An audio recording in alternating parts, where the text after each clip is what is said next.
Assalamualaikum warahmatullahi wabarakatuh. Di sini kami akan menjelaskan tentang salah satu kasus korupsi yang sempat menggemparkan Indonesia.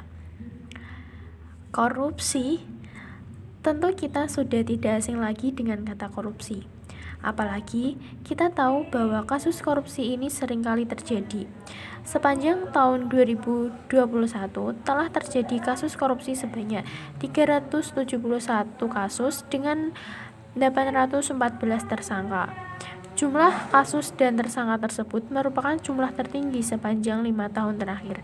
Salah satu kasus korupsi yang pernah terjadi beberapa tahun terakhir ini adalah kasus korupsi Bansos COVID-19. Menurut KPK, kasus ini bermula dari program pengadaan Bansos penanganan COVID-19 berupa paket sembako di Kemensos tahun 2020 dengan nilai sekitar 5,9 triliun dengan total 272 kontrak dan dilaksanakan dengan 2 periode. Juliari yang saat itu menjabat sebagai Menteri Sosial dikabarkan telah sepakat untuk menunjuk Mateus dan Adi sebagai pejabat pembuat komitmen atau PPK untuk menunjuk langsung mitra pelaksana proyek dan menetapkan fee untuk setiap paket pekerjaan yang meningkat isu sosial melalui Mateus. Untuk setiap paket kesejahteraan, tarif yang disepakati Mateus dan Adi mulai dari 10.000 per paket sembako dan 300 per paket kesejahteraan. Antara Mei dan November 2020, Mateus dan Adi menandatangani kontrak kerja dengan beberapa pemasok, termasuk Ardian IM dan Hari Sidabuke, dengan PT RPI yang dikatakan milik Mateus sebagai mitra.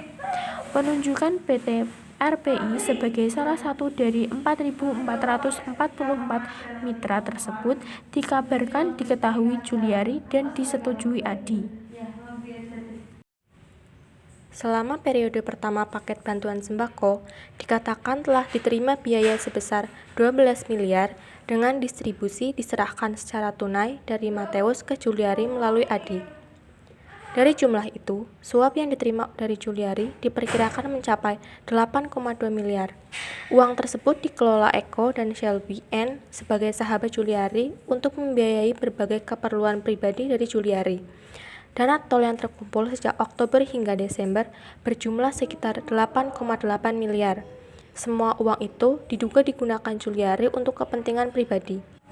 Juliari divonis 12 tahun penjara dan denda 500 juta oleh Majelis Hakim Pengadilan Tindak Pidana Korupsi atau Tipikor di Jakarta, Senin 23 Agustus 2021.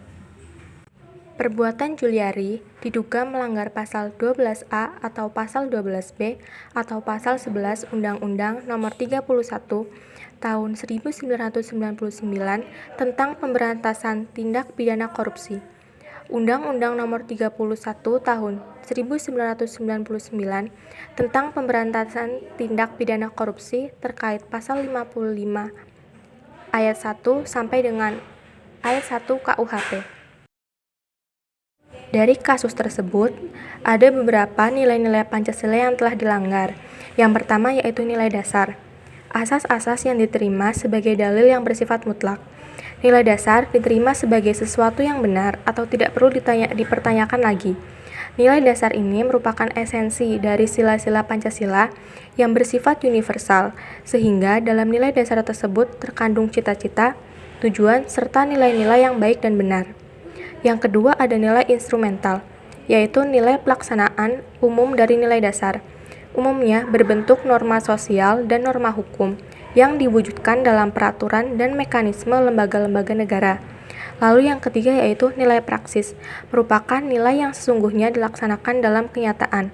Nilai-nilai praksis Pancasila adalah nilai etika atau nilai moral.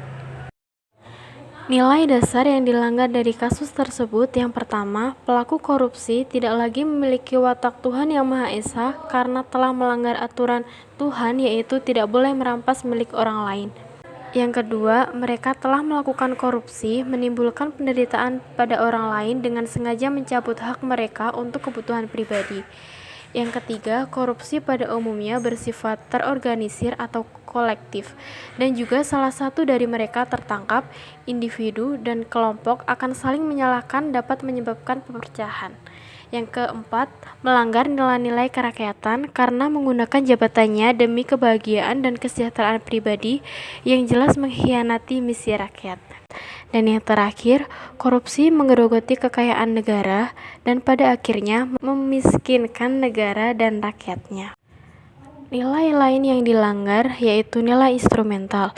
Juliari terbukti melanggar pasal 12 huruf B junto, pasal 18 atau pasal 11 junto, pasal 18 Undang-Undang Pemberantasan Tindak Pidana Korupsi junto, pasal 55 ayat 1 ke 1 KUHP junto, pasal 64 ayat 1 ke 1 KUHP. Dan nilai terakhir yang dilanggar yaitu nilai praksis. Juliari Batubara gagal menjalankan nilai praksis Pancasila karena telah melanggar hak masyarakat untuk mendapatkan bansos, serta melanggar sistem jaminan sosial sebagaimana yang diamanatkan oleh Undang-Undang Dasar Negara Republik Indonesia tahun 1945, utamanya seperti dimaksud dalam pasal 28H ayat 3 yang menyatakan setiap orang berhak atas jaminan sosial yang memungkinkan pengembangan dirinya secara utuh sebagai manusia yang bermartabat, dan pasal 34 ayat 2 yang menyatakan negara mengembangkan sistem jaminan sosial bagi seluruh rakyat dan memberdayakan masyarakat yang lemah dan tidak mampu sesuai dengan martabat kemanusiaan. Jika merujuk pada pasal tersebut, Juliari Batubara tidak menjalankan amanahnya dan menyepelekan kesejahteraan rakyat. Sekian penjelasan dari kami. Jika ada kesalahan kata, kami mohon maaf. Wassalamualaikum warahmatullahi wabarakatuh.